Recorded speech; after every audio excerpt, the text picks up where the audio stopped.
Hi, I thought I'd put together a short video on how I made a tank for the water cooling on my CO2 laser. First, I'll go over the tools that I used to make this.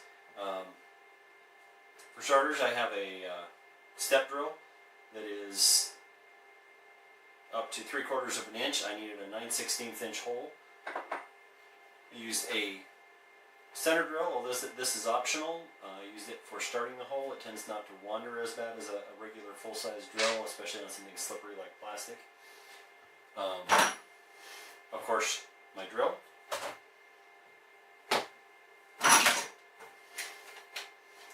A wrench, although this was optional, I actually finger tightened everything, and it was more than leak-proof enough to not need to be cinched up with that. A tool for cutting the tubing, which in this case I use a PVC cutter, makes a nice square clean cut, but a pair of scissors, utility knife, anything would work for doing that step. Flat screwdriver for tightening up the clamps. Now, for the materials, I've got a 5-gallon bucket I picked up at the local hardware store for about $6. And I got a lid for about, I think it was $2 or $3 on top of that. I've got a couple of 90-degree hose barbs. On one side it's got a pipe thread, 1/8 inch pipe thread, and then on the other side it's got a 1/4 inch hose barb. A couple of grommets that fit around that pipe thread, so nice, not tight, but a nice smooth fit around that pipe thread. 2 stainless washers.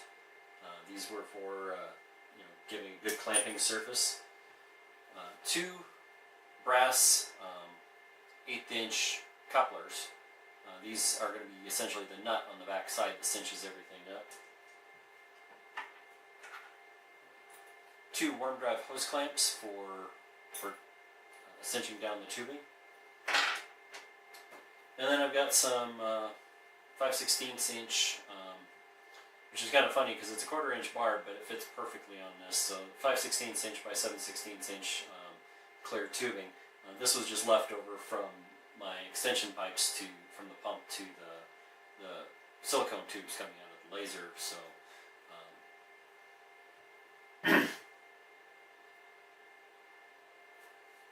oh, and the other tool I forgot to mention was a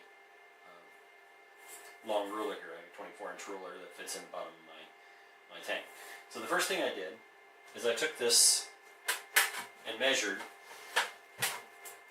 from the bottom of the tank on the inside to the top of the outside. I put it in right side up. In this case I came up with 35.5 centimeters or 14 inches for those Americans in us that don't do metric on a regular basis. So I then subtracted out the diameter of these washers, which are actually 22.5 millimeters. So I subtracted out 2.5 centimeters. So to make my hole from the bottom, at least far enough that it wouldn't interfere with the bottom of the tank. So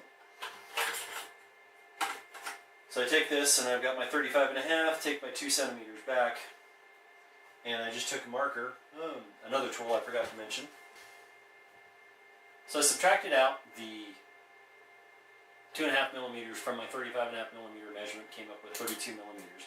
So from the bottom of my tank, I marked a line at 32 millimeters.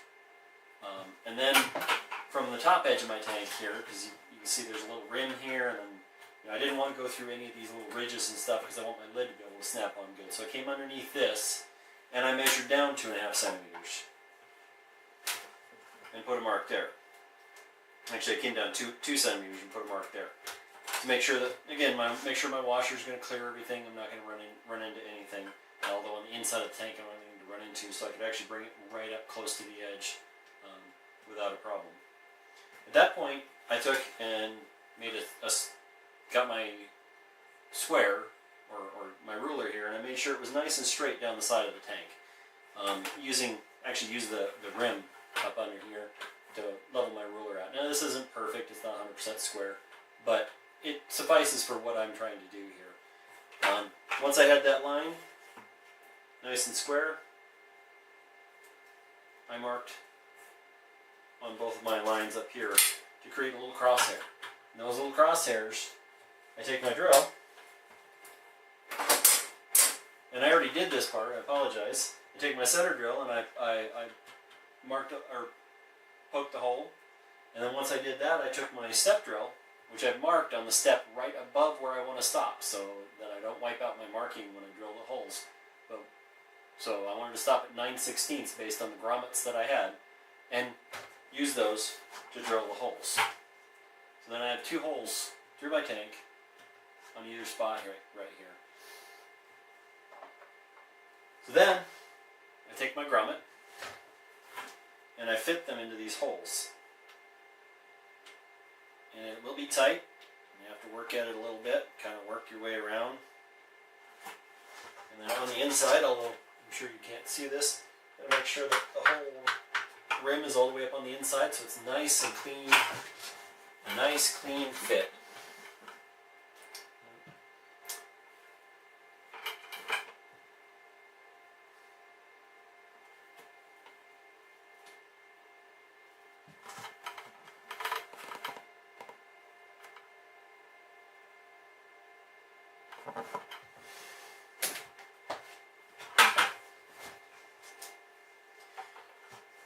Then I go ahead and repeat that on the second hole.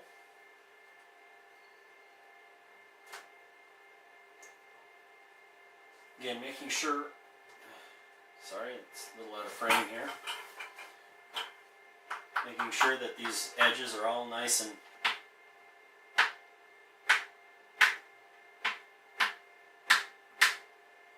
clean. You can tell when they're in right, they'll round themselves back out and they'll be nice and round. If there's kind of a ding in the side and dent in, that means that something's hooked and it's not all the way in. So once I have that, I take my bottom 90-degree barb, stick it through the hole. Let's see if I can get this in frame.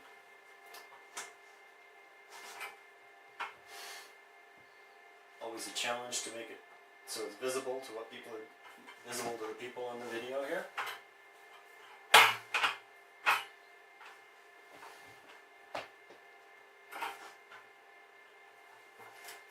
So I'm going to go ahead and put the washer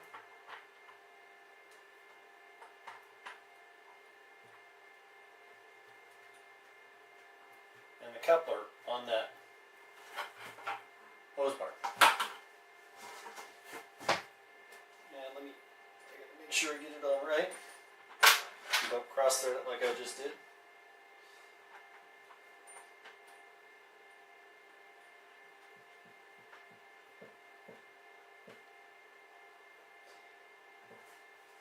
Again, this is where you could take a wrench and tighten that up. I actually found that, tightening it up by hand, I got a pretty nice tight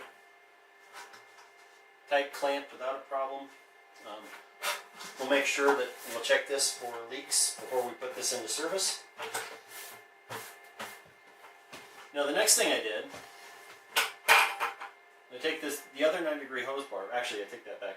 The next thing I did was I took a piece of my clear tubing here and slid it over my hose bar.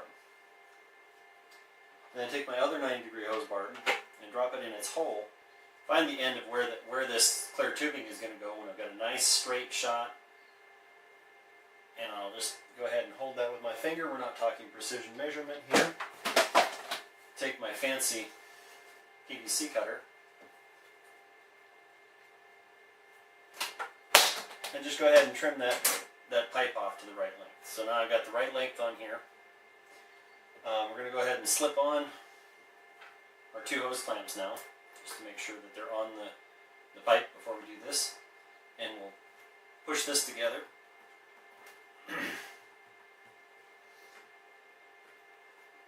Nice and tight.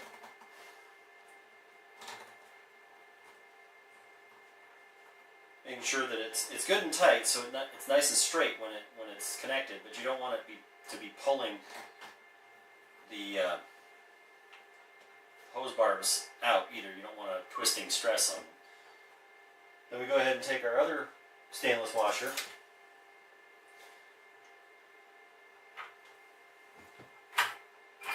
And coupler.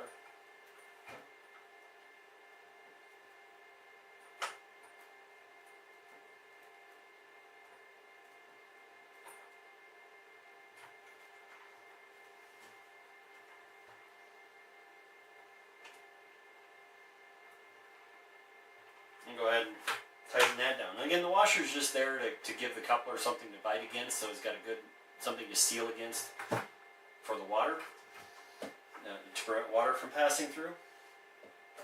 And I take my hose clamp here. These are nice little worm drive hose clamps. They're just brand new, so they haven't been started yet.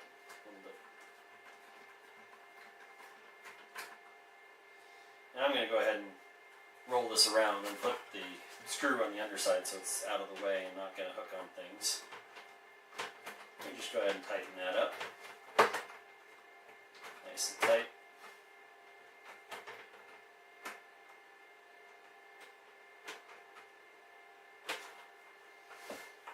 Same thing on the top here.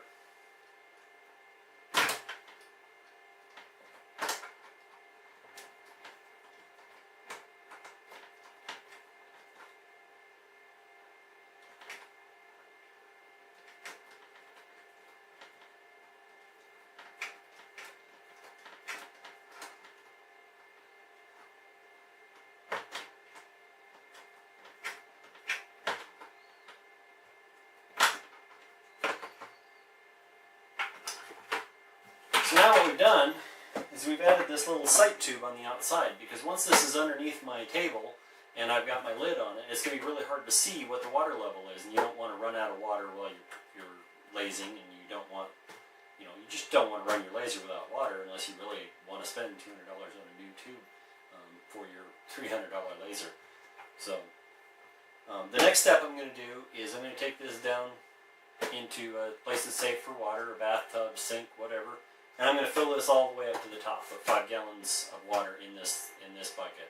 And I'm going to let it sit for a while. Just make sure that these are clamped tight enough to seal. If they're not, go ahead and take your wrench, tighten them up. The other thing you can do when you're putting this together is put some silicone around the groove of the grommet, and then put the grommet in, and silicone on the inside and outside where the clamping happens. That can help keep that from potentially leaking. However, now the bucket lid, which is actually underneath my table right now and I can't get it out at the moment, all I did for that, I drilled a couple of holes through it. This is a 7/16 OD tubing.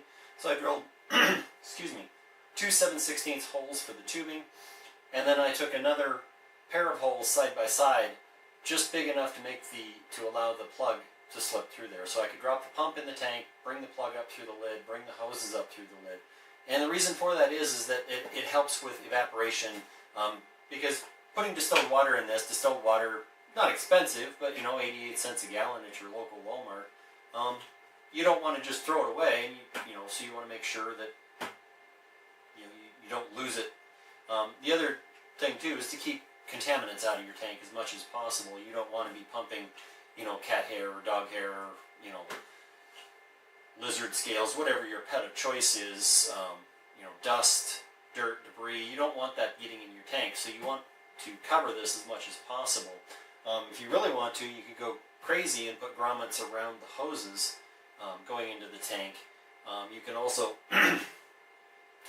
get a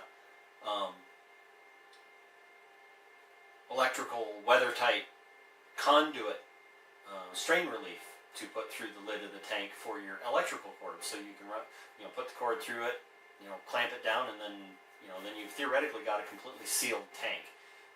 Just remember, you're going to have to unseal it to add water, so you don't want to make it too hard to get into. Make sure that, like the lids, they usually have little slots that you can cut to make the lid easily popped off instead of one-time snap-on and never come out. So that being said, that's all it takes. Less than 30 minutes of work, a couple of bucks worth of parts, and you've got a nice tank that you can see your water levels on the outside of the tank. Another thing that you can do to this, styrofoam or cork ball that's smaller than the inside of the diameter of the tube, but larger than the diameter of your hose barbs. So in this case, if I put a 1/4 inch cork ball in here, it would float up and down and give you a better idea of where your water is. Although you will be able to see the difference when there's a line there. You may not notice it if it's completely full. You may not notice the line. If it's completely empty, you won't see a line. But if you had a cork ball or a styrofoam ball in there, it can float up and down. You can see, all right, the ball's all the way at the bottom, I'm clearly empty, or it's all the way at the top, I'm clearly full. Another thing that you can do to extend this a little bit is to put a scale on here. Take your water, a measured tool like a gallon jug, of water. Pour it in there. Mark on there where it's at. Pour another gallon in or a liter in if you're in a place that does metric, and mark that. And give yourself a little scale on here so you know how much material or liquid you have in your container just at a glance. That would be a quick and easy little addition to this. You can go really crazy. You could print a scale on your laser printer or ink.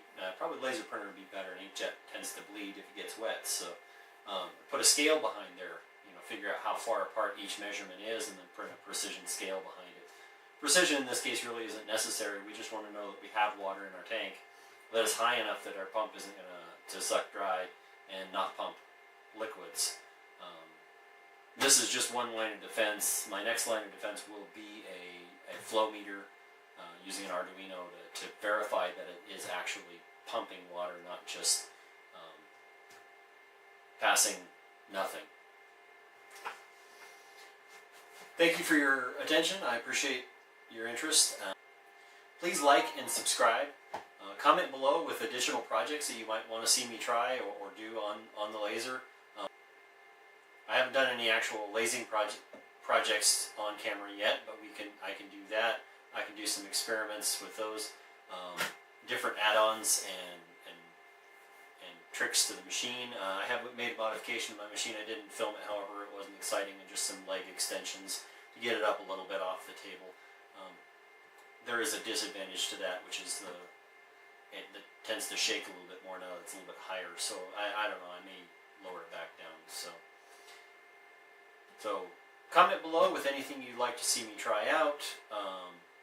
Share and subscribe with your friends, trying to get the word out there. And I will talk to you later.